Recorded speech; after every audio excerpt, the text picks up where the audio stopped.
প্রিয় দর্শক বন্ধুরা, এখানে যে দুটি নৌকা দেখতে পাচ্ছেন আপনারা, দুটি কিন্তু ভিটাপাড়া শেরে বাংলা নৌকা। দুটি এইমাত্র বাইজ হয়ে গেল। বাইজের ফলাফল এখনো জানা যায়নি, কিছু সময় পরে হয়তোবা আপনাদেরকে আমি জানাতে পারবো।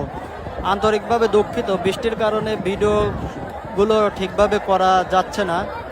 এখানে প্রচণ্ড বৃষ্টি এবং বাতাস বইছে, যার কারণে আপনাদের ভিডিও ভালোভাবে আমি দেখাতে সক্ষম হইনি।